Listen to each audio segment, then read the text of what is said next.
Hi, I'm Michael Mutia. When my parents first came to the UK in the 1980s from Vietnam and Sri Lanka, they just wanted a better life. They worked hard, and when I was growing up, my mum taught me that education was the key to freedom. So I went to a top secondary school and studied hard. There I got my first revelation that grades weren't everything. I can remember it so clearly. I was in year 8, and for our end of year exams I had gotten some of the highest marks in our class. All the boys in my class were smart, and I was so darn proud of myself. When I got home, my mum just pointed at the grades that weren't 100% and said, "You need to work harder." Growing up, all I wanted to do was make my mum proud of me. It wasn't until I was older that I realised she was proud of me, she just didn't know how to show it. I kept studying hard, and at the same time pursued my passion for playing chess, playing for my county and appearing at national tournaments. If you'd asked me at 14 or 15 what I wanted to be when I grow up, I didn't have a clue. I just knew that education was important, and if I studied hard enough, then life would work itself out.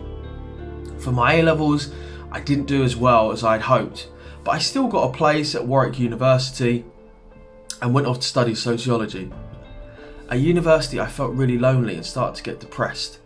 I missed my friends and family, and I found it hard to meet new people. Plus I had this worry in the pit of my stomach that all my friends seemed to know what they wanted to do and I didn't. Instead of asking for help or doing something about it, I just ignored the problem and got more depressed. I started turning to drinking alcohol and overeating, and by the time I left university at 22, I'd failed my final year exams and I was 15 kilos overweight. I spent the next 4 years working construction and retail management and being seriously unhappy. As soon as I hit the real world, no one asked about my grades or where I'd studied, they just wanted me to get the job done. But I kept hoping that things would magically work themselves out if I just worked hard enough and did what I was told. In my mid-20s, I had my second revelation when I met my mentor Brian. He seemed to know what he wanted in life and in fact was already retired. He provided me with clear direction and advice and started coaching me. I listened to everything he had to say and started to get my life back on track, getting healthy, losing weight. I learned that finding others who had gotten the results you wanted was the fastest way to success. I also found other mentors in the books and the videos that I watched and read, like Tony Robbins, Tim Ferriss and Jim Rohn, and I learned that knowledge wasn't power, it was the application of knowledge. Things changed for me when I got fired from my last retail job. I just remember walking down the street telling Brian I'm never going to work in retail again. But I still had no idea what I was going to do next, and I only had a few £100s in the bank. Luckily, I had recently started writing professionally and managed to talk my way into a job coaching students. I'd never coached anyone in my life, but I'd spent 2 years mentoring young people with problems like I had and realised how much I loved seeing people change and grow.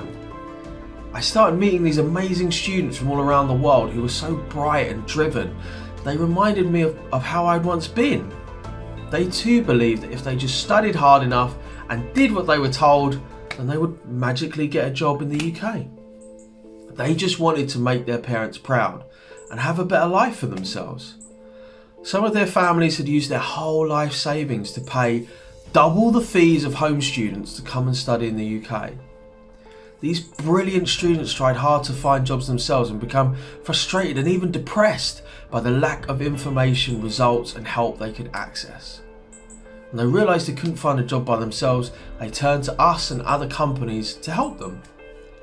I got so good at my job that we started charging as much as £28,000 for students to work with us. I loved helping people, testing new frameworks and systems to help students to get results faster. But as the company got bigger, I felt we weren't helping as much as we could. We had a great opportunity to start a movement to help thousands of students, but the company just wanted to charge big fees to a few students. And I knew I had more to give the hundreds of thousands of international students who came to study in the UK every year. Part of me wanted to stay at that company because the job paid really well. I was comfortable and respected by my peers, but I knew that if I wanted to grow, I needed to leave and challenge myself. Many people get scared when they face the unknown, like looking for a job. They procrastinate, avoid doing applications, or just make excuses that it's too hard.